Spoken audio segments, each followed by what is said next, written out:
Di bawah langit mendung yang menggantung di langit Lampung Selatan, jalan lintas Sumatera meliuk bagai ular raksasa, membelah perbukitan dan hutan lebat. Di sepanjang ruas jalan yang sepi dan rawan itulah nama Gendo Sakti menjadi momok. Lelaki bertubuh gempal, bermata sipit tajam seperti elang, dikenal sebagai preman paling ditakuti dari Bakauheni hingga ke Kalianda. Truk-truk besar, terutama yang membawa muatan berharga, seringkali dipaksa berhenti oleh kelompok Gendo. Mereka memalak tanpa ampun, dan jika ada yang melawan, nyawanya bisa melayang di tengah aspal panas tanpa bekas. Pagi itu, Gendo duduk santai di posko reot miliknya, yang berdiri miring di pinggir hutan karet, dengan bendera hitam bertuliskan, Komando Jalan, berkibar angkuh. Di tangannya, sebungkus nasi uduk dan kopi pahit menemani pagi yang baru saja menyapa. Tapi ketenangan itu dirusak oleh laporan dari anak buahnya yang baru kembali dari terminal pelabuhan.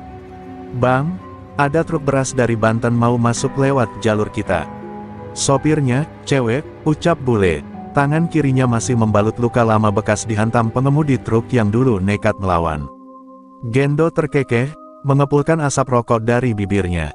"Cewek, jalan lintas ini bukan tempat main ibu-ibu. Udah saatnya kita kasih pelajaran." Dia berdiri, menggulung lengan bajunya yang kumal dan mengusap pisau belatinya yang tergantung di pinggang. Bagi Gendo, perempuan bukan hanya makhluk lemah, tapi juga mangsa empuk yang bisa dibungkam dengan gertakan dan kekerasan. Ia tak pernah membayangkan bahwa takdir sedang menyiapkan sesuatu yang jauh di luar perhitungannya. Di sepanjang jalan yang akan dilalui truk tersebut, Gendo menyebar anak buahnya. Beberapa di tikungan tajam, beberapa lagi di jembatan sempit, dan sisanya berjaga di perbukitan kecil yang biasa dijadikan tempat pemalakan.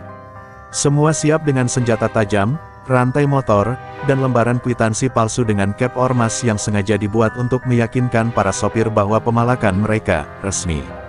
Truk-truk sebelumnya selalu tunduk, bahkan beberapa sopir terpaksa membayar dengan barang dagangan mereka jika tak punya uang. Namun hari ini berbeda. Gendo tak tahu bahwa perempuan dalam truk itu bukan sopir biasa. Ia adalah Saraswati, perempuan muda yang selama ini dikenal sebagai pedagang beras lintas provinsi. Wajahnya ayu, tubuhnya tangguh, dan sorot matanya menyimpan api yang tak mudah padam. Di balik penampilan sederhananya, tersimpan rahasia besar yang belum pernah ia tunjukkan pada dunia, warisan dari darah ayahnya yang dulu seorang pendekar besar dari tanah Banten. Sementara itu, angin mulai berhembus lebih kencang. Di kejauhan, suara mesin truk mulai terdengar mendekat. Gendo berdiri di tengah jalan, menunggu mangsa barunya dengan penuh percaya diri. "Siap-siap kalian, gue yang bakal buka palakannya," ucapnya sambil menyeringai. Di pikirannya, sudah terbayang ekspresi takut dari perempuan muda itu saat ia berdiri di depan truk dan mengetuk kaca dengan belatinya. Langkah-langkah menuju tragedi mulai ditapaki. Di balik setir truk, Saras menarik napas panjang. Matanya menatap jalan sempit yang dikelilingi rimbunnya pepohonan. Ia tahu betul reputasi daerah ini. Tapi bukan ketakutan yang menyelimuti dirinya, melainkan semacam ketenangan yang hanya dimiliki oleh mereka yang pernah berdiri di ambang maut. Ia menggenggam liontin kecil di lehernya, sebuah pusaka yang telah lama tidur, dan membisikkan dalam hati, "Jika mereka ingin menyentuhku, mereka harus siap menghadapi apa yang kuturunkan dari langit." Langit mendung kini seperti pertanda akan pecahnya badai. Tapi badai itu bukan dari langit. Ia ada di balik kemudi truk beras itu. Bernama Saraswati. Dan hari ini, penguasa jalan lintas Lampung Selatan akan segera mengenal nama yang tak akan pernah ia lupakan. Suara deru mesin truk tua menggema di antara rimbunnya hutan karet yang mengapit jalan lintas Sumatera. Truk itu melaju pelan, tapi stabil. Di balik kemudi, Saraswati tampak tenang. Perempuan berusia sekitar 30 tahun itu mengenakan kemeja kerja lusuh dan kerudung merah yang sudah memudar warnanya karena sering tersengat matahari. Tapi dari sorot matanya, tampak jelas bahwa ia bukan perempuan biasa. Tangannya yang menggenggam setir keras dan kokoh, seolah sudah terbiasa menghadapi kerasnya dunia jalanan. Truk itu bermuatan beras kualitas premium dari Banten, hasil kerja keras dari gudang milik keluarganya yang sudah berdiri sejak era ayahnya masih hidup. Dulu, ayahnya adalah seorang pendekar pengayom pasar dan pedagang kecil, sebelum akhirnya dibunuh dalam sebuah pengkhianatan berdarah. Sejak saat itu, Saras berjanji akan meneruskan usaha keluarga sambil menyimpan dendam dalam-dalam. Ia menguasai jalur distribusi sendiri, tak mau lagi menyewa sopir setelah beberapa kali ditipu. Ia belajar menyetir truk, belajar bertahan di jalan, dan diam-diam melatih ajian warisan sang ayah, ajian Brajamusti. Pagi itu, entah mengapa, firasat Saras sedikit bergetar. Ketika melewati jalan yang menanjak dan lengang, ia sempat menghentikan truknya sejenak. Ia membuka jendela, membiarkan angin masuk, dan memejamkan mata. Tangannya memegang liontin tua dari akar bahar yang tergantung di leher. Ayah, beri aku kekuatan. Jika hari ini bahaya datang, aku siap menghadapinya, bisiknya lirih. Sekilas, dari kejauhan, seekor elang melintas cepat di langit yang mulai menghitam. Tanda-tanda dari alam yang tak bisa dianggap sepele. Saras kembali menyalakan mesin dan melanjutkan perjalanan. Ia tahu betul jalan ini, dan tahu pula bahwa di sekitar Kalianda hingga Penengahan, banyak truk-truk yang sering dipalak. Tapi selama ini ia tak pernah diserang, karena selalu mengambil jalan malam atau melintasi jalur alternatif. Tapi hari itu berbeda. Ia mengejar waktu untuk sampai sebelum pasar buka, karena banyak pedagang kecil menantikan beras kirimannya. Ia tidak bisa menunggu lebih lama, apapun risikonya. Di balik semak-semak jalan, mata-mata Gendo sudah mengawasi. Mereka melihat truk itu mendekat, dan memberi kode melalui walkie-talkie rakitan ke Gendo. Truknya udah masuk jalur, Bang. Yang nyetir perempuan, sendirian, suara serak itu terdengar di speaker kecil. Gendo, yang berdiri di pinggir jalan sambil menghisap rokok, mengangguk pelan. Biar gue sendiri yang nangani. Biar dia tahu rasa. Ia melempar puntung rokok ke aspal dan menarik belatinya. Truk Saras mulai memasuki tikungan tajam. Dari kejauhan, ia melihat seorang pria berdiri di tengah jalan. Seorang bertubuh besar, mengenakan rompi lusuh dan celana tentara, dengan tatapan penuh ancaman. Saras mengerem perlahan. Ia tahu, ini bukan sekadar orang iseng. Ini adalah preman jalanan. Tapi anehnya, ia tak panik. Ia justru merasa tenang, bahkan detak jantungnya tetap stabil. Waktunya, bisiknya. Truk itu berhenti hanya 2 meter di hadapan Gendo. Asap dari knalpot mengepul pelan, menyelimuti suasana hening yang mendebarkan. Gendo mengetuk kaca dengan gagang belatinya. Saras membuka kaca perlahan. Mata mereka bertemu. Mata penuh kesombongan bertemu dengan mata penuh ketenangan. Dan saat itulah, Gendo menyeringai sambil berkata, "Nih jalan, jalan gue. Kalau mau lewat, bayar." Atau, belum sempat kalimat ancamannya selesai, Saras menatapnya lurus dan membalas, "Atau kamu yang tidak akan bisa lewat dari hidupmu sendiri." Nada suara Saras pelan, tapi mengandung petir. Di balik ucapan itu, tak ada gertakan. Tak ada amarah. Tapi Gendo merasa udara mendadak berat. Dada kirinya seolah ditekan sesuatu. Ia melangkah mundur 1 langkah, tanpa sadar. Untuk pertama kalinya dalam bertahun-tahun menjadi penguasa jalanan, ia merasa seperti sedang berdiri di depan jurang kematian. Tapi egonya terlalu besar untuk mundur. Ia tidak tahu bahwa hari itu, ia bukan sedang menghadang sopir biasa. Ia sedang mengundang amarah dari darah pendekar yang belum terbalas. Udara di sekitar jalan lintas mulai berubah. Angin bertiup kencang menyapu dedaunan, dan langit yang kelabu makin menggelap. Suasana menjadi tegang saat Gendo berdiri di hadapan truk Saras dengan sikap pongah. 2 anak buahnya, Bule dan Ujang, muncul dari balik pohon, mendekat dengan senjata tajam di tangan. Sementara Gendo menatap Saras tanpa gentar, dalam benaknya hanya ada satu hal, tak akan ada perempuan yang berani membantah Gendo Sakti. "Turun, Mbak, jangan sok berani," teriak Bule dari samping truk. Saras tidak menjawab. Ia mematikan mesin truk, membuka pintu, lalu turun dengan tenang. Langkahnya pelan namun pasti. Ketika kakinya menyentuh tanah, hawa di sekeliling mereka berubah. Bule dan Ujang sempat melirik satu sama lain, merasakan sesuatu yang aneh, seperti tekanan tak kasat mata. Tapi mereka mengusir firasat itu. "Perempuan doang ini, Bang. Kita sikat aja," ujar Ujang seraya menyeringai. Gendo melangkah mendekat. Wajahnya hanya beberapa jengkal dari wajah Saras yang tak berkedip. "Kamu kira bisa lewat sini gratis? Ini wilayah kekuasaan gue. Semua truk, semua orang, tunduk di sini. Kalau lo keras kepala, bisa-bisa lo hilang di jalan tanpa jejak," ujarnya dengan suara rendah dan tajam. Saras hanya menatapnya, lalu menunduk sejenak, seolah menghormati. Tapi saat ia menegakkan kepala kembali, sorot matanya berubah, dingin, tajam, dan penuh keyakinan. Aku tidak suka kekerasan, Gendo, ucap Saras pelan. Tapi kalau kau paksa, aku akan membela diri. Dan jika kau tetap nekat, tubuhmu sendiri yang akan jadi bukti bahwa jalan ini tak lagi milikmu. Ucapan Saras seperti tamparan keras. Gendo naik pitam. Ia mengayunkan tangan dan menamparkan pipi Saras dengan kekuatan penuh. Tubuh Saras sedikit oleng, tapi ia tak jatuh. Ia berdiri lagi, lebih tegak dari sebelumnya. Dan di mata Gendo, untuk pertama kalinya, muncul keraguan kecil yang merayap perlahan. Dari balik leher bajunya, liontin akar bahar Saras mulai memancarkan hawa panas. Udara di sekeliling mereka menjadi berat, seperti tertahan oleh kekuatan yang tak terlihat. Tanah di bawah kaki Saras bergetar ringan, membuat bule melangkah mundur spontan. "Bang, ini cewek aneh, gue nggak enak perasaan," bisik bule panik. Tapi Gendo sudah dikuasai ego dan amarah. Ia menghunus belatinya, dan bersiap menghajar perempuan itu tanpa ampun. Tepat saat Gendo mengayunkan belati ke arah dada Saras, tangan kanan Saras bergerak cepat seperti kilat. Sebuah cahaya merah menyala dari telapak tangannya, menghantam dada Gendo dengan pukulan telak. BRAAAKK. Gendo terpental sejauh 5 meter dan menghantam pohon karet hingga batangnya retak. Bule dan Ujang menjerit kaget, tak percaya bahwa bos mereka dihantam hanya dengan satu pukulan. Tubuh Gendo gemetar, dada kirinya seperti terbakar dari dalam. Ajian Braja Musti telah digunakan. Saras berdiri dengan nafas pelan, wajahnya tetap tenang. Tangannya mengepal, dan dari ujung jari-jarinya masih tersisa asap tipis. "Aku sudah beri peringatan," ucapnya. "Tapi kalian memilih jalan kebodohan." Bule dan Ujang tak menunggu lama.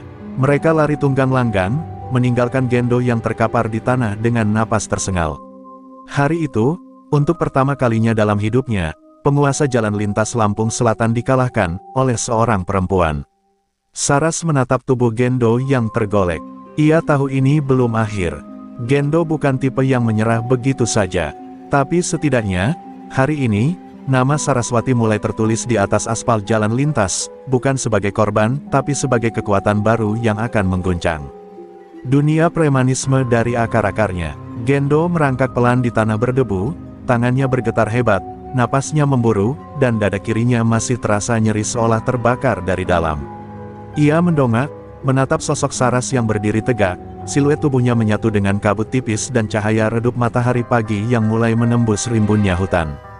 Tak ada dendam di wajah perempuan itu, hanya keteguhan, dan semacam peringatan yang terasa lebih menusuk daripada ribuan makian. "Aku tak ingin melukai siapapun," ucap Saras dengan suara lirih, tapi menggetarkan hati siapapun yang mendengarnya. "Aku hanya ingin melintas, mengantarkan beras untuk orang-orang yang butuh makan. Tapi jika jalan ini dikuasai oleh ketamakan dan keangkuhan, maka aku tak punya pilihan selain menghadapinya." Suaranya tenang, namun udara seolah membeku. Gendo ingin berteriak, ingin menyerang, tapi seluruh tubuhnya lumpuh. Ia mulai menyadari, perempuan ini bukan manusia biasa. Di sela napasnya yang tersengal, Gendo mencoba berdiri, namun lututnya tak sanggup menopang tubuh. Bule dan Ujang yang melihat dari kejauhan tak berani kembali. Mereka bersembunyi di balik semak, menyaksikan kehancuran sosok yang selama ini mereka anggap tak terkalahkan. "Bang Gendo dihajar satu kali, sama cewek," bisik bule tak percaya. Ujang hanya menggeleng-geleng, wajahnya pucat pasi. Kepercayaan mereka pada Gendo mulai retak, dan rasa takut terhadap Saras mulai tumbuh. Saras melangkah pelan mendekati Gendo. Ia merogoh kantong celananya, mengeluarkan selembar kain kecil berwarna merah, kain pusaka peninggalan ayahnya yang dulu pernah digunakan untuk menyembuhkan luka pendekar.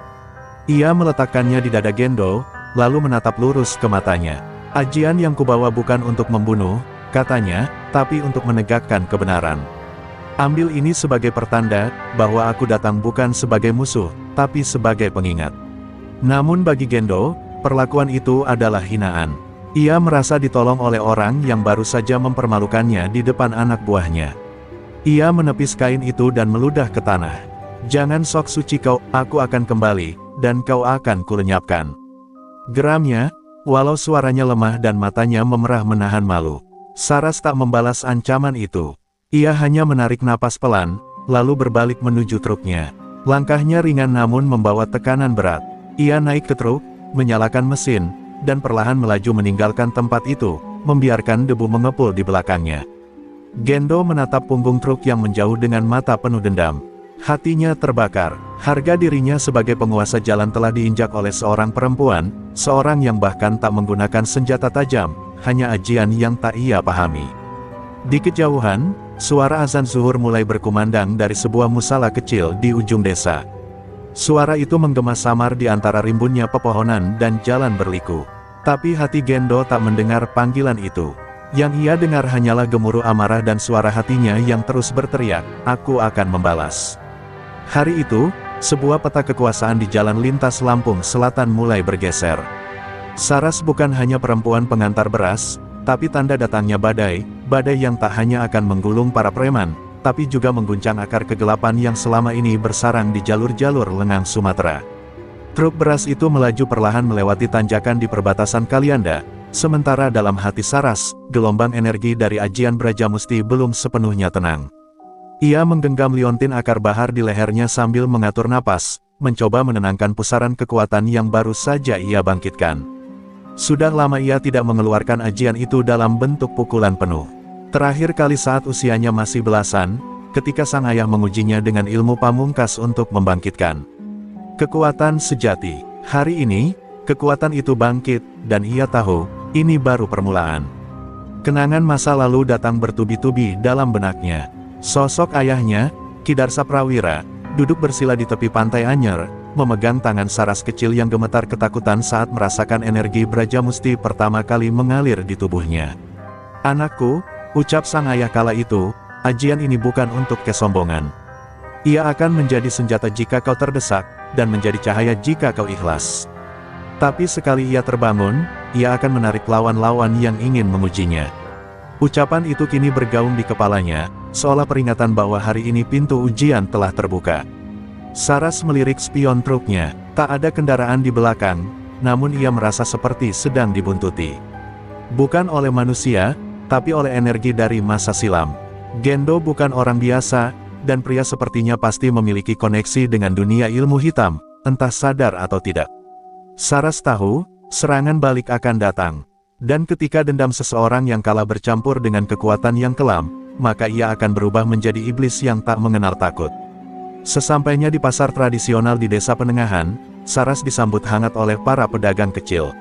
Mereka mengulurkan tangan, membantu menurunkan karung-karung beras dengan wajah lega. "Alhamdulillah, Ibu Saras datang juga," ucap seorang ibu tua. "Kemarin stok habis, banyak yang gak bisa masak." Saras tersenyum, menyembunyikan keletihannya. Bagi orang-orang ini, ia bukan pendekar atau pemilik ajian. Ia hanyalah penyambung hidup, dan baginya, itu jauh lebih berharga dari gelar apapun. Namun tak lama setelah itu, di sebuah pondok reot di tengah hutan karet, Gendo menggigil. Tubuhnya berkeringat deras, meski udara sangat dingin. Ajian Brajamusti yang menghantamnya mulai bereaksi, bukan hanya di raganya, tapi juga di jiwanya. Ia merasa seperti tubuhnya diikat bara, dadanya seperti digigit 1000 semut neraka. Ia mengerang keras, memanggil nama seorang yang selama ini ia hindari, Ki Jagal Geni, seorang dukun tua penguasa ilmu hitam yang pernah diusir dari padepokan karena terlalu kejam bahkan untuk ukuran para pendekar hitam. Ki Jagal Geni muncul saat malam turun, tubuhnya kurus namun auranya begitu pekat. Ia menatap Gendo yang tergeletak dan tersenyum simpul. "Kau dihantam Brajamusti?" "Iya," gumamnya sambil tertawa lirih. "Sudah kubilang, kekuatan perempuan itu bukan dari fisiknya, tapi dari hatinya. Dan kalau dia mewarisi ajian suci seperti itu, maka kau telah membangunkan musuh yang lebih besar dari maut." Gendo mendesis, "Aku ingin kekuatan, lebih dari ini, aku mau balas." Senyum Ki Jagal Geni melebar, dan dari balik tas kain tuanya ia mengeluarkan sebutir telur hitam legam, yang berdenyut pelan seperti jantung. "Kalau kau ingin kekuatan, maka kau harus mengorbankan sesuatu.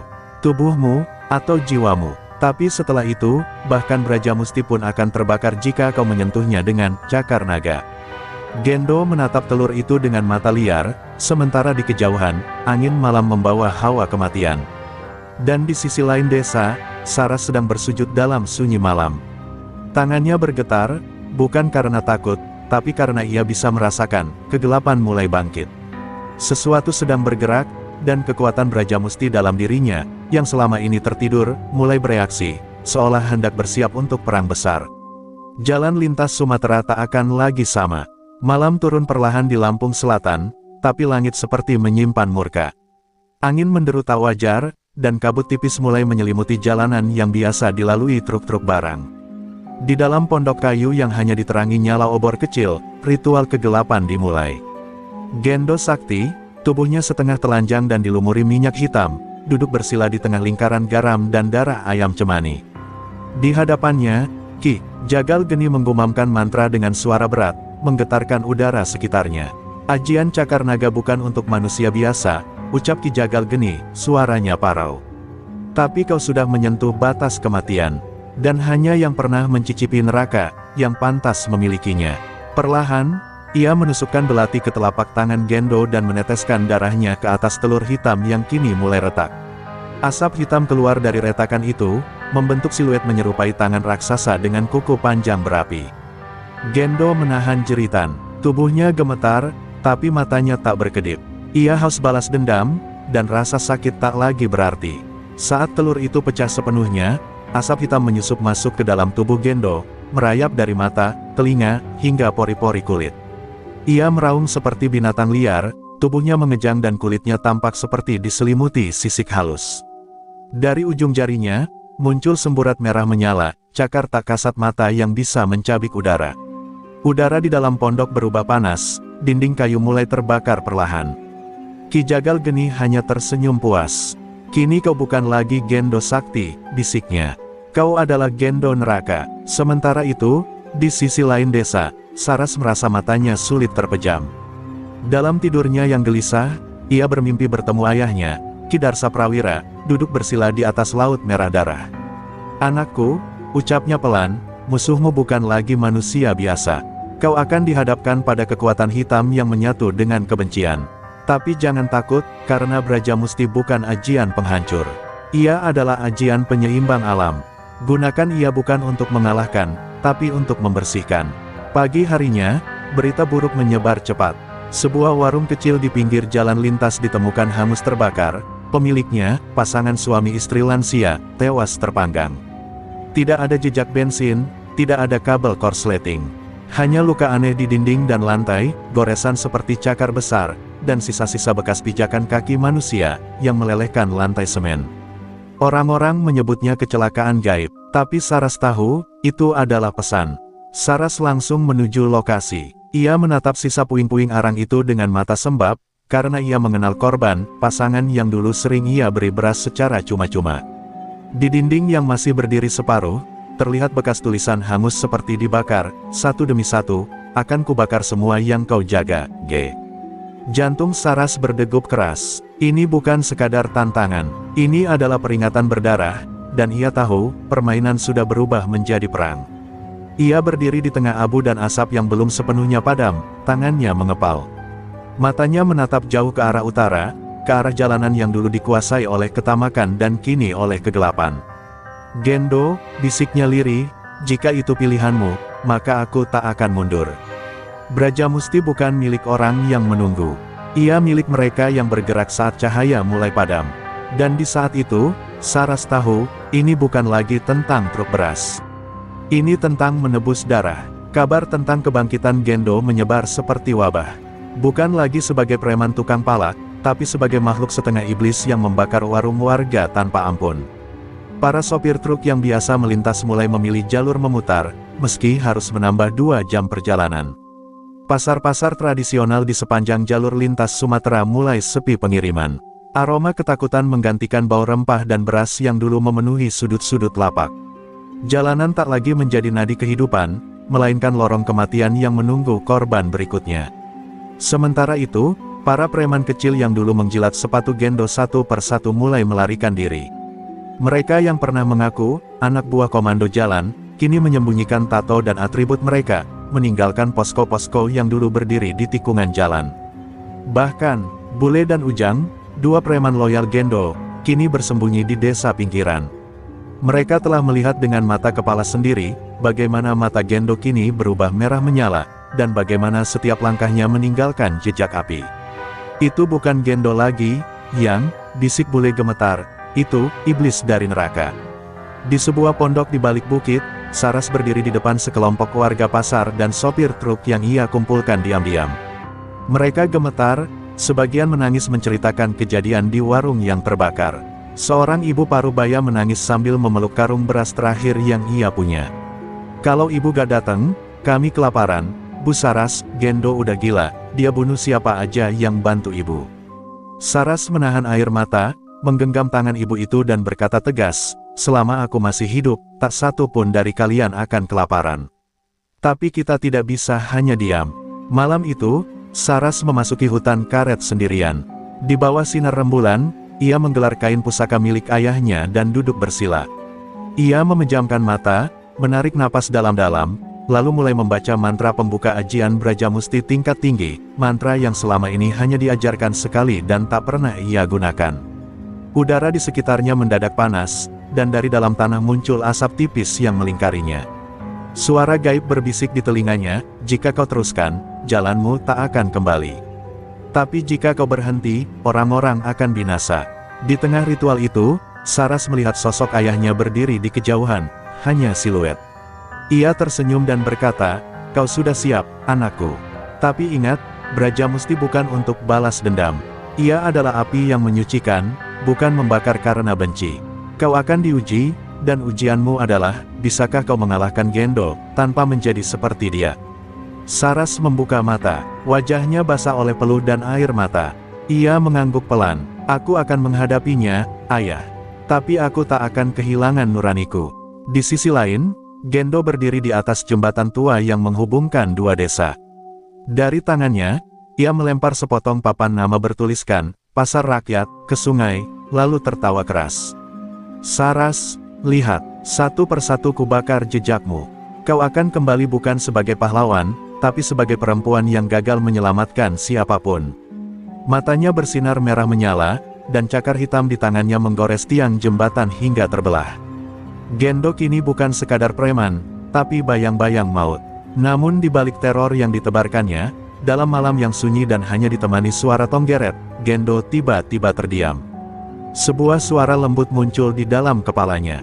Bukan suara Ki Jagal, bukan suara batinnya, tapi suara seorang perempuan yang menenangkan, memanggil namanya, seperti bisikan masa lalu yang belum selesai. Suara itu berkata, "Gendo, kau bisa berhenti sebelum semuanya terlambat." Gendo menggertakkan gigi. Ia menutup telinga, meraung, tapi suara itu tetap ada. Dan malam itu, di dua tempat berbeda, dua kekuatan besar mulai bergerak ke arah satu titik tabrakan. Saras dan Gendo, dua kekuatan dari dua dunia, satu dengan cahaya, satu dengan api, tak lagi bisa menghindari pertemuan mereka. Dan bumi Lampung Selatan akan menjadi saksi, siapa yang layak bertahan, dan siapa yang harus dilenyapkan oleh takdir. Kabut pagi belum benar-benar sirna ketika langkah Gendo menapaki jalan setapak menuju pasar induk Penengahan. Tubuhnya sudah sepenuhnya menyatu dengan kekuatan gelap ajian Cakar Naga. Setiap napasnya menghembuskan hawa panas. Setiap langkahnya meninggalkan bekas hangus di tanah. Wajahnya tampak lebih kejam dari sebelumnya, bola matanya berwarna merah menyala, dan urat-urat hitam menjalar dari leher hingga ke punggung. Gendo tidak datang untuk menagih upeti seperti dulu. Hari ini, ia datang untuk membalas. Pasar yang biasanya ramai pagi itu berubah mencekam.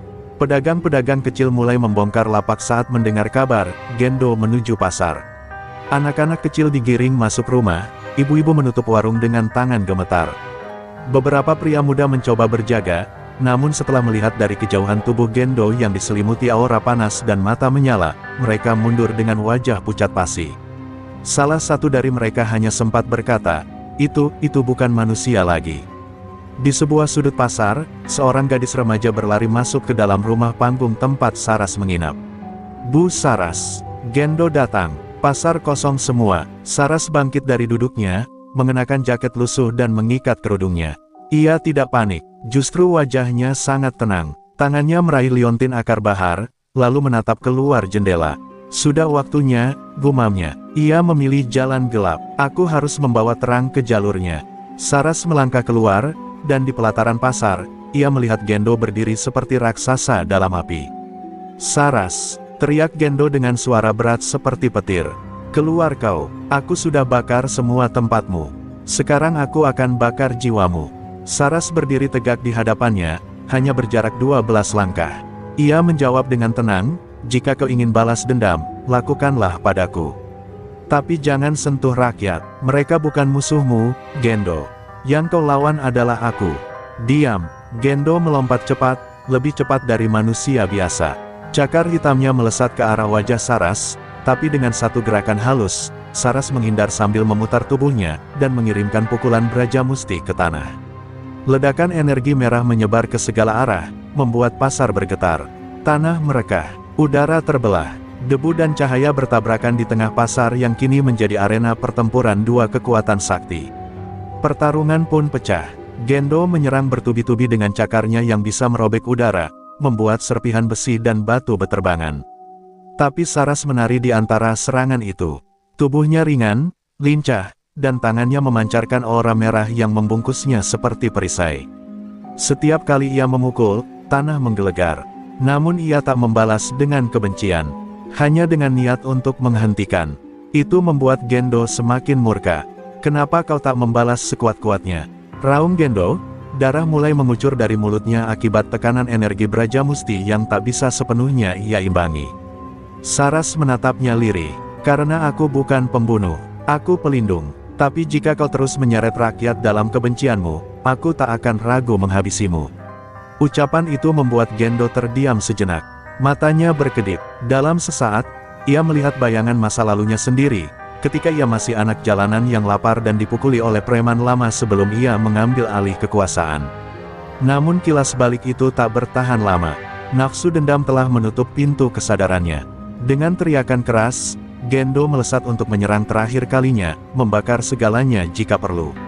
Tapi Saras pun bersiap. Tangan kanannya mulai bergetar hebat, dan dari pusaka di lehernya, muncul cahaya putih yang belum pernah ia keluarkan.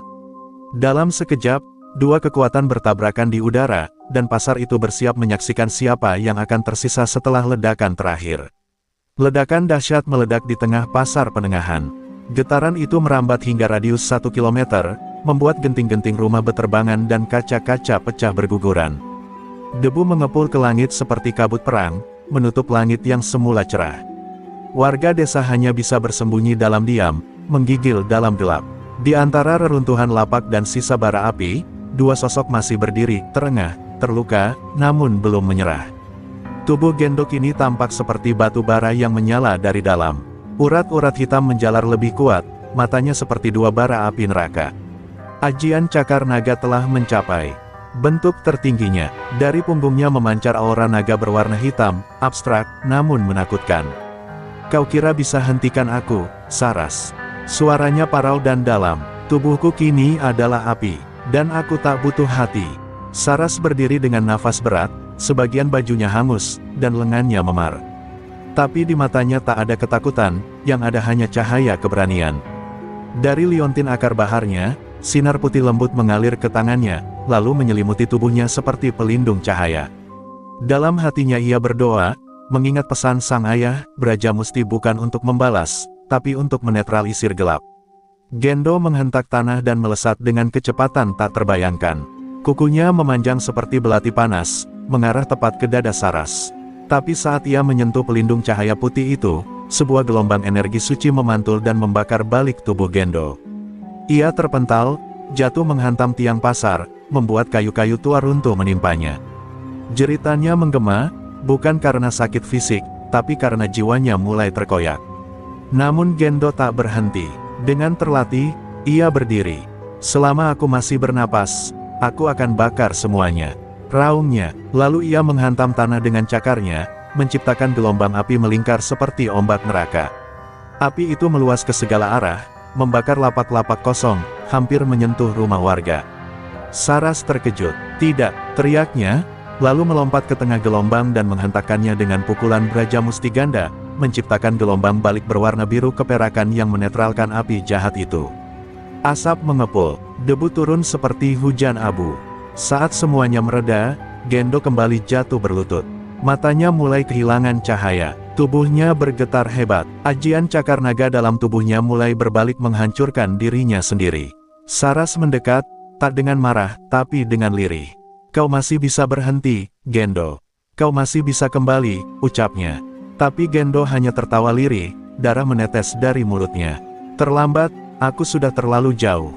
Tiba-tiba, dari kejauhan, terdengar suara tawa panjang yang dingin dan menusuk. Dari balik puing-puing bangunan, muncul siluet kurus berselendang kain kumal. Ki Jagal Geni. Ia datang membawa aroma kematian. Pertunjukan baru saja dimulai, Saraswati, ucapnya sambil menyeringai. Gendo hanya awal, kau telah membuka pintu, dan aku akan menyelesaikan sisanya. Saras menatapnya lekat. Ia tahu, musuh sejatinya belum jatuh. Dan pertarungan ini, baru masuk babak kedua. Saras berdiri kaku di hadapan Ki Jagal Geni, udara seketika menjadi lebih berat, seperti tertutup oleh kabut gaib yang menyerap cahaya. Sosok tua itu tampak rapuh, namun aura kelam yang menyelimutinya jauh lebih mencekam daripada Gendo yang baru saja tumbang. Tatapannya tajam, bibirnya melengkung licik, dan dari telapak tangannya mengalir energi hitam seperti asap kental.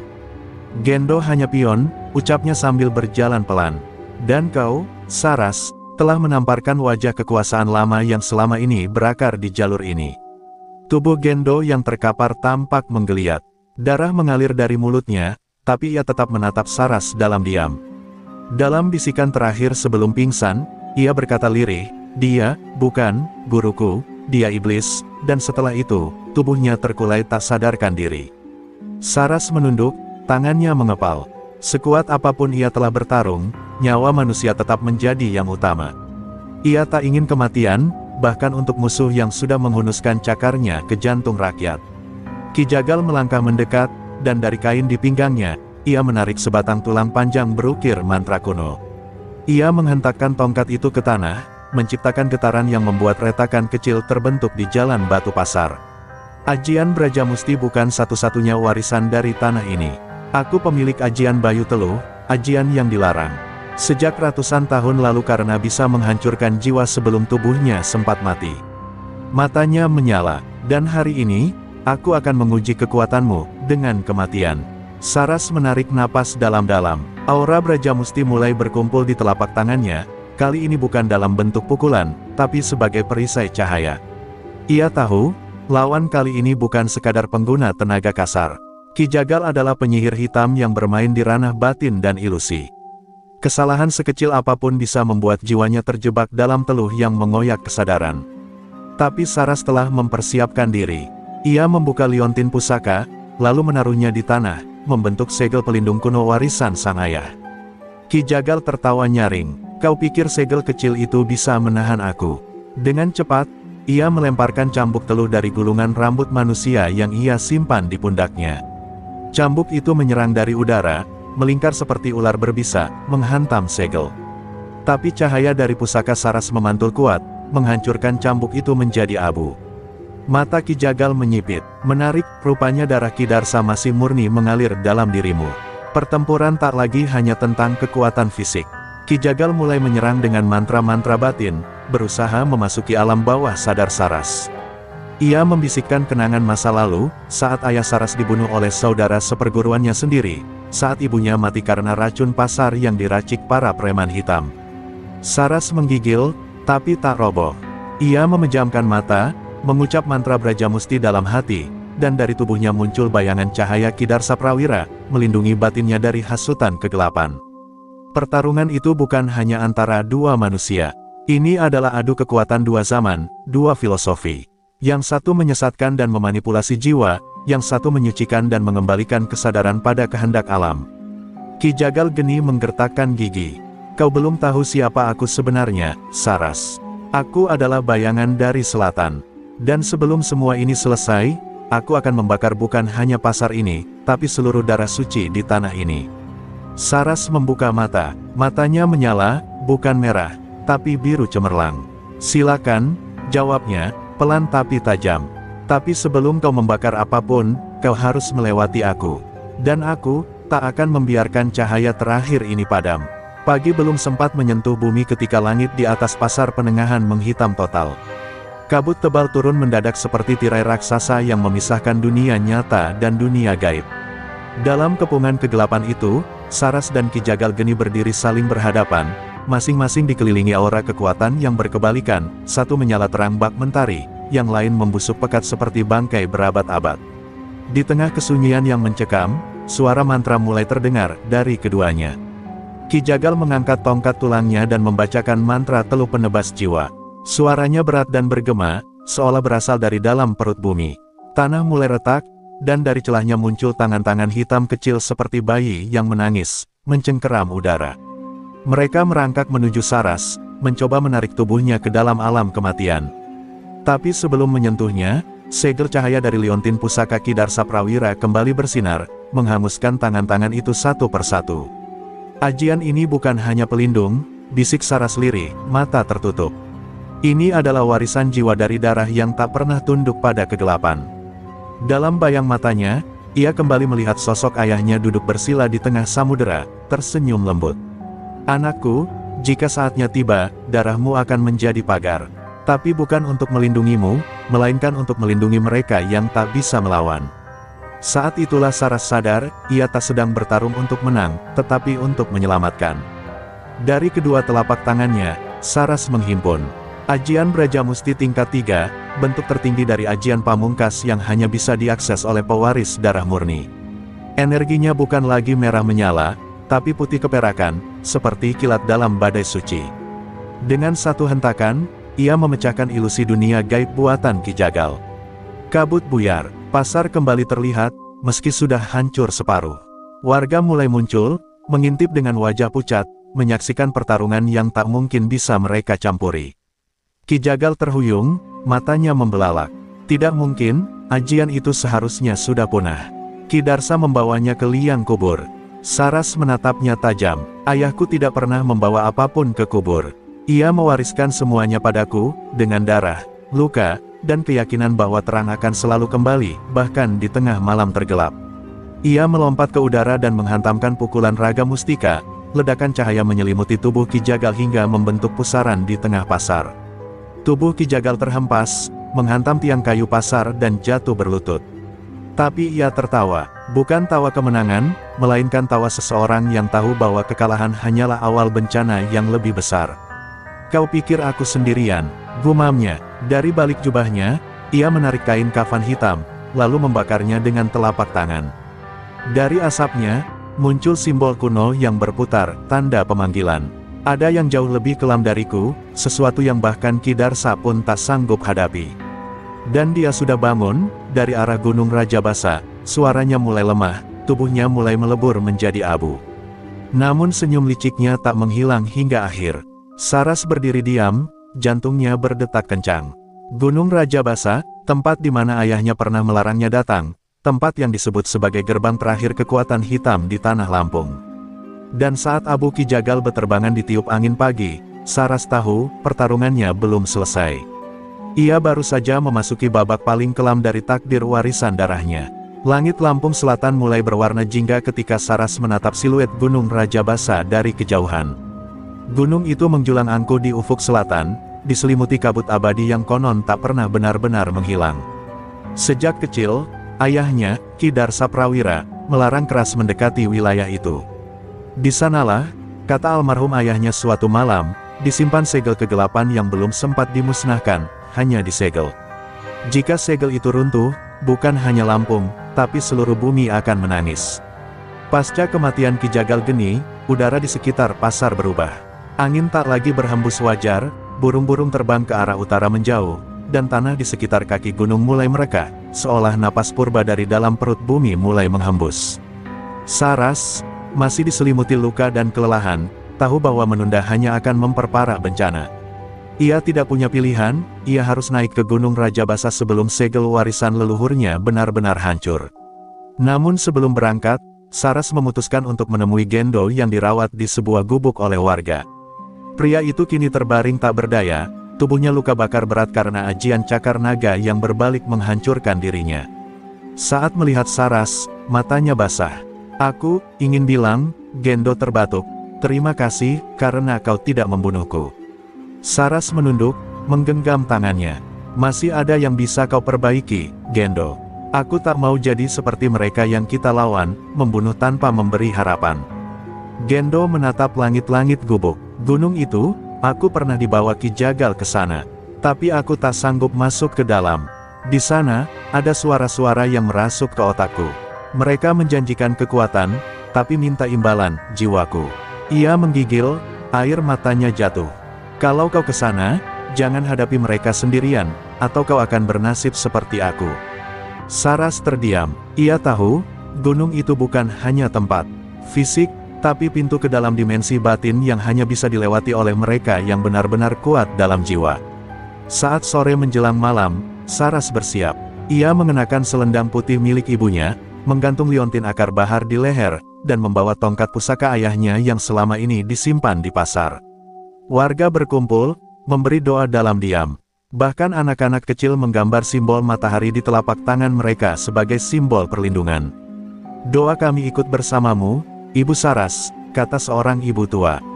Saras hanya tersenyum dan mengangguk, hatinya haru, tapi mantap.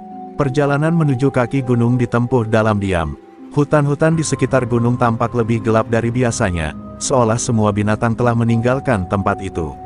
Langkah kaki Saras satu persatu menginjak daun-daun gugur yang tak bersuara, dan ketika ia mendekati batas tanah keramat, angin besar tiba-tiba berhenti, udara hening, dan sebuah bisikan gaib terdengar lirih dari dalam hutan, "Anak Darsa, kau datang juga akhirnya." Saras berhenti. Dari balik kabut, muncul 3 sosok bayangan, tinggi, hitam, dan tak sepenuhnya berwujud manusia. Mata mereka menyala merah, dan di tangan masing-masing tergenggam senjata pusaka tua yang mengandung aura ribuan tahun. Mereka bukan makhluk biasa, mereka adalah penjaga pintu Raja Basa, 3 makhluk sakti yang pernah disegel oleh Ki Darsa, dan kini bangkit kembali karena ikatan segel melemah. Mereka melangkah perlahan, mengurung Saras dari segala arah. Lalu suara mereka bersatu, berat dan dalam. "Lewatilah kami, atau binasalah bersama niatmu." Kabut di kaki gunung Raja Basa makin tebal, menyesakkan dada seperti asap kemenyan ribuan tahun. 3 sosok hitam berdiri di hadapan Saras. Wujud mereka samar, tubuhnya tinggi tak berbentuk jelas, tapi matanya menyala merah darah, dan suara mereka seperti disusun dari gema ratusan nyawa. "Kami adalah penjaga segel," ucap salah satu dari mereka. "Disumpah oleh darah untuk menguji siapapun yang mencoba menembus gerbang terakhir. Jika niatmu tak murni, kau akan hancur sebelum melangkah 10 tapak." Saras berdiri tegak, angin berdesir pelan, tapi tubuhnya tetap bergeming. Ia tahu, ini bukan pertarungan biasa, ini ujian batin dan jiwa. Ia menggenggam liontin akar bahar dan tongkat pusaka peninggalan Ki Darsa. "Aku datang bukan untuk menghancurkan segel, tapi untuk menyelamatkannya," ucapnya dengan suara mantap. "Ada kekuatan yang sedang bangkit. Jika aku tidak menghentikannya sekarang, bukan hanya segel yang akan jebol, tapi dunia akan dikuasai kegelapan." Penjaga kedua menggeram. Setiap pewaris selalu berkata begitu. Tapi sebagian besar, jatuh oleh ambisinya sendiri. Ia mengangkat tangan, dan dari tanah muncul kenangan kelam Saras, bayangan ibunya yang mati perlahan karena racun, bayangan tubuh ayahnya terbakar oleh teluh hitam, dan wajah Gendo dalam wujud iblis yang mengamuk di pasar. "Hadapi ini, Saras, jika kau memang kuat." Mantra itu menghantam batin Saras, membuat tubuhnya limbung, dan lututnya nyaris menyentuh tanah. Namun dalam keheningan, terdengar suara lembut di dalam dirinya. Suara ayahnya, "Kau bukan hanya darahku, Saras. Kau adalah cahaya yang kulepaskan ke dunia. Jangan lawan bayang-bayang itu, terimalah." Saras memejamkan mata, menarik napas panjang, lalu berdiri tegak. "Aku tak akan menyangkal rasa sakit ini," gumamnya. "Mereka adalah bagian dari perjalananku. Tapi mereka tidak mendefinisikan siapa aku." Dalam sekejap, kenangan-kenangan itu meledak dan berubah menjadi kepingan cahaya. Penjaga pertama mulai mundur. "Ia telah lulus ujian batin," gumamnya. Tapi belum selesai. Penjaga ketiga, yang tubuhnya tertutup luka dan bekas rantai, maju sambil membawa keris gaib bermata 2. Tapi dia belum lulus ujian tubuh. Rasakan bebannya. Dengan satu lompatan, ia melesat ke arah Saras, gerakannya cepat seperti bayangan petir. Tapi Saras tak menghindar. Ia menahan serangan itu dengan tongkat pusaka ayahnya, membuat dentuman besar yang menggetarkan tanah di bawah mereka. Pertarungan berlangsung sengit. Tubuh Saras terpental berkali-kali, tapi ia bangkit tanpa ragu. Ia menahan sabetan keris penjaga itu dengan kekuatan Brajamusti, hingga pada satu momen, ia melompat tinggi dan menghujamkan pukulan Mustika Sukma, pukulan khas almarhum ayahnya yang selama ini belum pernah ia keluarkan. Tubuh penjaga itu terpaku di tempat, matanya melebar, lalu perlahan memudar menjadi cahaya. Kau, benar-benar, Putri Kidarsa. Ketiga penjaga akhirnya mundur, dan dari dalam tanah, sebuah batu besar bergeser perlahan, membuka celah menuju gua tua yang disegel oleh mantra leluhur. Dari dalam gua itu keluar hawa yang begitu dingin, namun mengandung aroma darah dan arwah. Saras menatap gerbang itu dalam diam. Dalam kegelapan, samar-samar terdengar suara, bukan suara manusia, tapi seperti nyanyian kuno dari dunia bawah. Saras, kau sudah sampai, mari masuk, dan temui akhir dari warisanmu. Langkah Saras semakin berat saat kakinya memasuki celah sempit menuju perut Gunung Rajabasa. Gua itu tidak seperti gua biasa. Tak ada kelelawar, tak ada tetesan air dari stalaktit. Yang ada hanya keheningan mati, nyaris tak ada gema, seolah suara pun enggan hidup di tempat itu. Udara di dalam gua begitu dingin, menusuk tulang, namun ada aroma kemenyan terbakar dan darah yang tak bisa dijelaskan. Di dinding gua, terukir ribuan mantra kuno dalam huruf aksara Jawa yang nyaris tak terbaca, mantra pelindung segel dunia bawah. Saras melangkah perlahan, tangannya menyentuh tongkat pusaka peninggalan ayahnya. Setiap langkah terasa seperti berjalan di antara dimensi. Di satu sisi, ia masih mendengar detak jantungnya. Di sisi lain, ia mendengar bisikan lirih, suara anak-anak menangis, suara perempuan tertawa lirih, dan suara-suara tua yang menyebut namanya dengan nada menggoda. Saras, kamu ingin kekuatan sejati, bukan? Suara itu seperti berasal dari dalam batok kepala. Lepaskan bebanmu, lepaskan nuranimu. Tiba-tiba, cahaya dari liontin akar bahar di leher Saras meredup. Kabut tipis turun dari langit-langit gua, membentuk wajah manusia setengah arwah. Wujud itu menyerupai sosok ibunya, lembut, namun matanya kosong. Anakku, katanya, kau lelah, tidurlah, biarkan gunung yang menjaga segel itu, bukan tugasmu.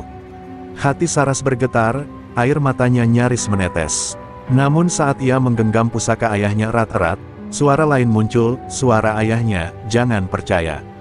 Itu bukan ibumu, itu adalah wajah-wajah yang pernah ditelan gua ini.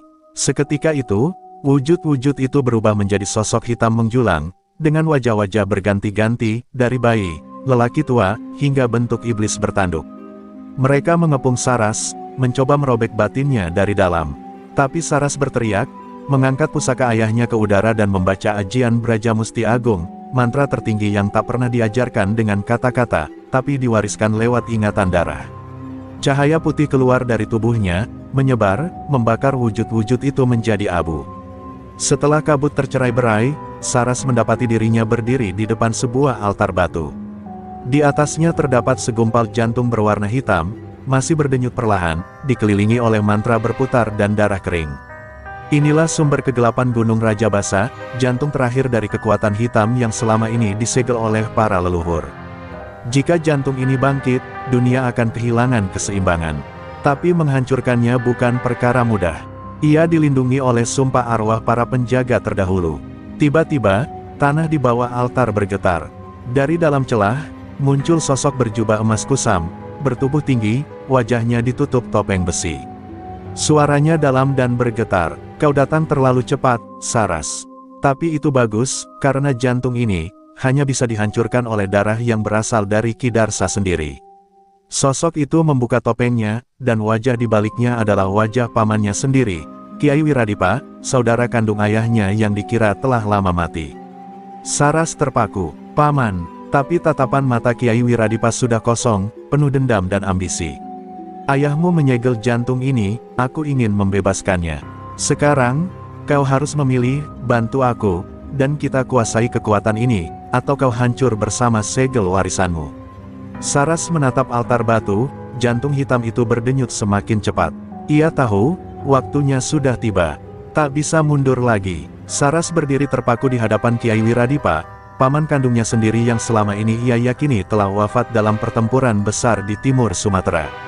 Tapi kini, di kedalaman Gunung Rajabasa yang mencekam, lelaki itu muncul sebagai penjaga terakhir kegelapan, bukan sebagai pelindung, tapi sebagai pengkhianat darah sendiri. Kau yang seharusnya mewarisi ajian Brajamusti, gumam Wiradipa, tapi ayahmu memberikannya padamu, seorang perempuan. Kau tahu bagaimana itu menghancurkanku. Suasana di sekitar mereka makin suram. Jantung hitam di atas altar berdetak makin keras, seolah bereaksi terhadap emosi dan darah yang membara di antara dua keturunan Kidarsa. Saras menatap mata pamannya, dan melihat sesuatu yang dulu pernah ia kenali, kebencian yang tumbuh dari kekecewaan. Ayah tidak memilih karena jenis kelamin, paman, tapi karena hati, ucap Saras lirih. Dan hatimu telah dikendalikan oleh kegelapan itu. Wiradipa tertawa dingin, suaranya memantul di dinding gua. Hati tak ada artinya bila dunia ini tak adil. Aku hidup di bawah bayang-bayang Kidarsa seumur hidupku. Tapi sekarang, aku akan menebus semuanya. Ia merentangkan tangan, dan dari tubuhnya keluar aura hitam keemasan, gabungan dari ajian pancar rawa dan energi jantung iblis Raja Basa. Angin pusaran muncul di sekeliling mereka, dan gua pun mulai bergetar keras. Batu-batu runtuh, dan langit-langitnya mulai retak. Saras mengayunkan tongkat pusaka ayahnya ke tanah, menciptakan garis cahaya yang membelah medan tempur. Kalau begitu, biar garis darah ini menentukan kebenarannya. Dalam satu tarikan napas, ia membaca mantra Braja Musti Sakti, menghimpun semua kekuatan cahaya dan kenangan ayahnya. Dari tubuhnya terpancar sinar biru keperakan yang menyatu dengan tanah gua, membentuk segel cahaya raksasa. Tapi Wiradipa melompat, menghancurkan segel itu dengan pukulan telapak berlapis energi gelap. Pertarungan pun pecah. Benturan demi benturan meledak di udara. Kedua keturunan Kidarsa itu bertarung seperti dua dewa yang dibuang ke dunia fana. Ajian demi ajian saling menabrak, Braja Musti melawan pancar rawa.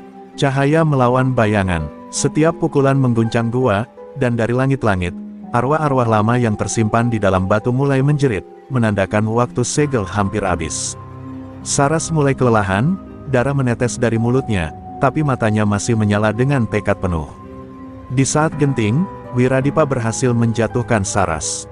Tongkat pusaka terlempar, ia mengangkat tangannya, siap memukul dengan kekuatan pamungkas. Tapi di detik terakhir, Saras menarik liontin akar bahar dari lehernya, menggenggamnya erat, dan membisikkan mantra terakhir peninggalan ayahnya, ajian darah terakhir. Liontin itu meledak dalam cahaya putih menyilaukan, menembus dada Wiradipa dan menghantam jantung hitam di altar. Dentuman besar mengguncang seluruh gua, menghentikan waktu sejenak. Tubuh Wiradipa terpental, wajahnya terkejut. Tidak, itu, ajian yang hanya bisa diaktifkan oleh darah langsung Kidarsa, ucapnya sebelum tubuhnya berubah menjadi abu, menyatu dengan kegelapan yang selama ini ia lindungi. Jantung hitam pun berhenti berdetak, altar batu runtuh menjadi debu. Suara nyanyian arwah pun hilang, digantikan oleh keheningan murni. Segel telah kembali tertutup, Saras jatuh terduduk, tubuhnya gemetar, peluh dan darah bercampur di wajahnya. Tapi ada damai dalam napasnya. Ia telah melindungi warisan ayahnya, bukan dengan kemarahan, tapi dengan keberanian dan pengorbanan. Di kejauhan, matahari pagi mulai masuk melalui celah gua yang terbuka. Hangat, tenang, dan membawa harapan baru. Ia tahu, perjalanannya belum selesai, tapi kegelapan terbesar di Gunung Raja Basa telah ia tundukkan. Langkah-langkah Saras terasa goyah saat ia keluar dari gua purba di Gunung Raja Basa. Cahaya matahari pagi menyambutnya dengan hangat, seolah langit pun tahu bahwa malam panjang telah berakhir. Angin yang sebelumnya membawa bisikan-bisikan maut kini berubah lembut, menyisir rambutnya dengan belayan damai. Tubuhnya luka-luka, namun jiwanya lebih utuh dari sebelumnya. Di belakangnya, gua itu tertutup oleh runtuhan batu, menyegel jantung kegelapan untuk selamanya, dengan darah, cahaya, dan pengorbanan. Di kaki gunung, warga penengahan sudah menunggu. Mereka menengadah saat melihat sosok Saras muncul dari balik kabut pagi. Anak-anak berlari menyambut, diikuti oleh para ibu yang membawa air hangat dan kain. Tangis haru pecah di antara kerumunan. Gendo, yang kini telah pulih sebagian, berdiri di ujung kerumunan, matanya basah, hatinya penuh rasa bersalah. Tapi Saras menghampirinya tanpa ragu, dan menggenggam tangannya erat. Semua orang pantas mendapat kesempatan kedua, Gendo, dan aku percaya padamu. Kabar tentang tewasnya Kiai Wiradipa dan disegelnya ulang gua arwah menyebar ke seluruh Lampung Selatan seperti angin perubahan. Para preman yang dulu tunduk pada jaringan gelap perlahan tercerai-berai. Jalanan yang sebelumnya dikuasai ketakutan kini perlahan berubah menjadi ruang aman bagi pedagang dan rakyat kecil.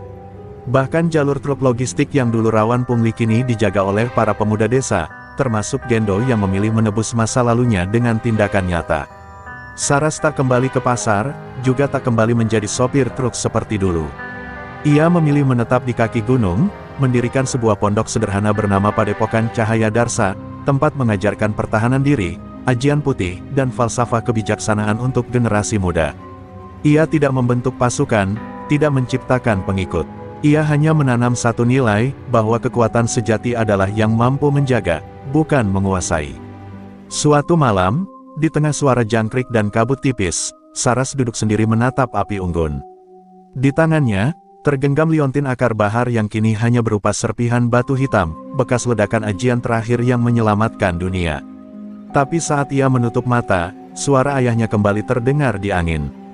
"Terima kasih, Saras. Kau telah menutup lingkaran yang kubuka, dan menerangi jalan yang dulu gelap." Air mata Saras jatuh perlahan. Bukan karena sedih, tetapi karena damai. Di kejauhan, Gunung Rajabasa berdiri megah. Tidak lagi terasa mencekam, tapi seperti pelindung yang sedang tidur tenang.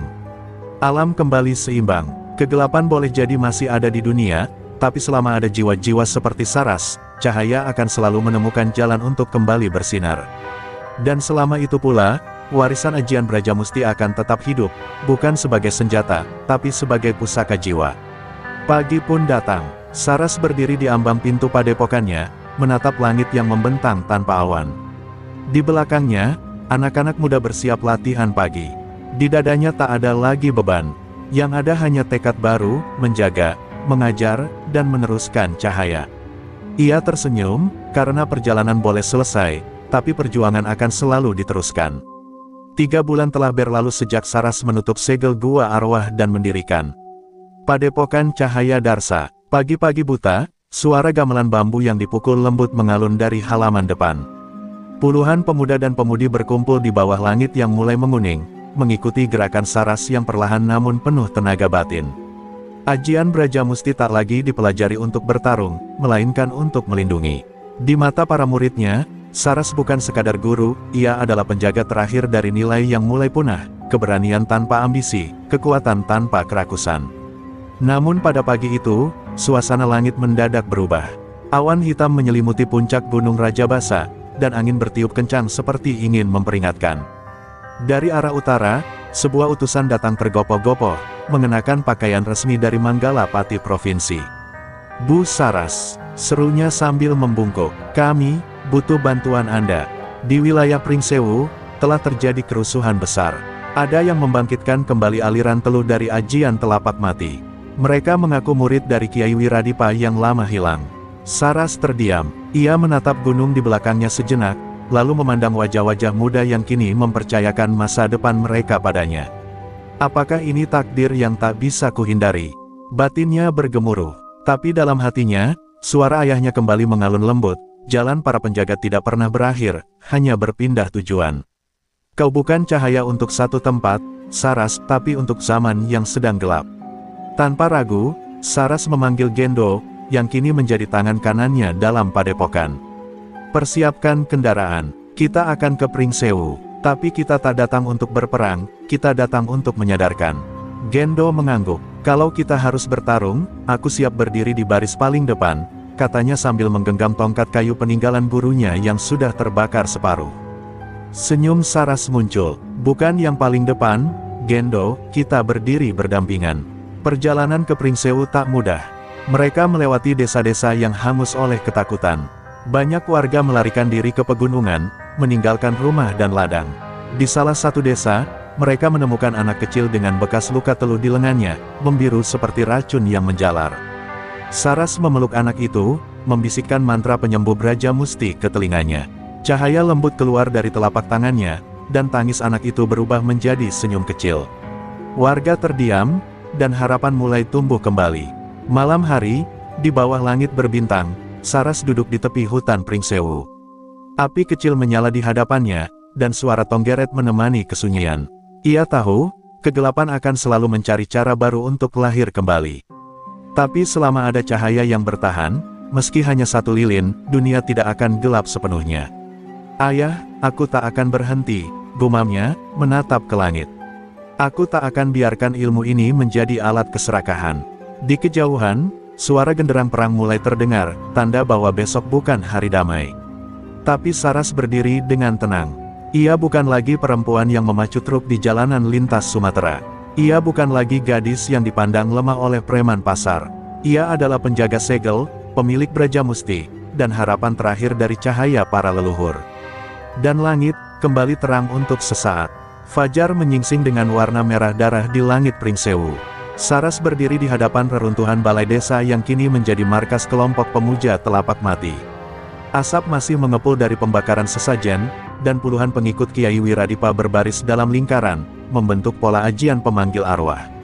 Di tengah lingkaran itu, seorang pemuda berdiri angkuh, matanya merah menyala, tubuhnya dibalut jubah hitam berlumur darah ayam cemani.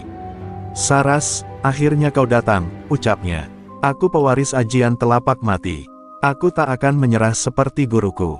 Saras melangkah ke depan, hanya ditemani Gendo dan beberapa murid padepokan. "Kekuatan yang dibangun dari kemarahan dan dendam hanya akan menghancurkanmu sendiri," ujarnya tenang. Tapi pemuda itu tertawa. "Aku tak butuh keselamatan, aku ingin kekuasaan. Dan dunia ini harus tahu, bahwa darah Kidarsa bukan satu-satunya garis yang layak dihormati." Dengan satu gerakan tangan, tanah di bawahnya merekah, dan arwah-arwah kelam muncul dari bumi, membentuk kabut hitam yang berputar di langit.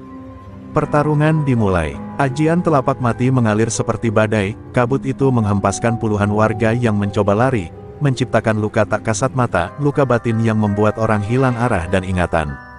Tapi Saras tak mundur. Ia menancapkan tongkat pusaka ke tanah, membentuk lingkaran cahaya dari mantra Brajamusti Putih. Setiap pukulan pemuda itu ditangkisnya bukan hanya dengan tenaga, tetapi dengan ketenangan yang mendalam. "Kemarahanmu bukan kekuatan," ucap Saras dalam satu hentakan. "Itu adalah beban." Dalam sekejap, ia menggunakan ajian rasa jiwa, jurus terakhir peninggalan Kidarsa yang hanya bisa diaktifkan jika batin sepenuhnya bersih dari niat membunuh. Cahaya biru keluar dari tubuhnya, menyelimuti medan pertempuran. Arwah-arwah hitam menjerit, tak mampu melawan ketulusan ajian itu. Pemuda itu terhuyung. "Apa yang kau lakukan padaku?" desisnya sambil berlutut. Saras mendekat, menaruh telapak tangannya di dada si pemuda. "Aku hanya menunjukkan apa yang kau lupakan, kemanusiaanmu." Tangis pecah dari mata pemuda itu. Ia meraung seperti anak kecil yang baru saja terbangun dari mimpi buruk. Awan gelap pun buyar, kabut menghilang. Para pengikutnya terdiam, lalu satu persatu menjatuhkan senjata mereka. Di sekeliling, warga yang sempat mengungsi kembali berjalan perlahan ke arah lapangan, menatap Saras dengan mata penuh harap. Hari itu, tak ada darah yang ditumpahkan, hanya dendam yang disembuhkan. Saras memeluk pemuda itu, dan berkata lirih, "Kau bukan musuhku. Kau hanya tersesat, seperti banyak dari kita pernah tersesat." Gendo menatap pemandangan itu dengan mata berkaca-kaca. Ia tahu, perjuangan Saras tak hanya melawan kegelapan, tetapi menghidupkan kembali nurani manusia yang padam.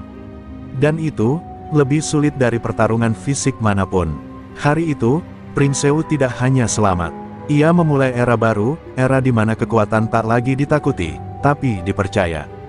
Di seluruh Lampung Selatan, nama Saras hidup sebagai penjaga terakhir warisan suci, namun ia sendiri tak mengklaim gelar apapun. Ia hanya ingin mengajar, menjaga, dan terus berjalan.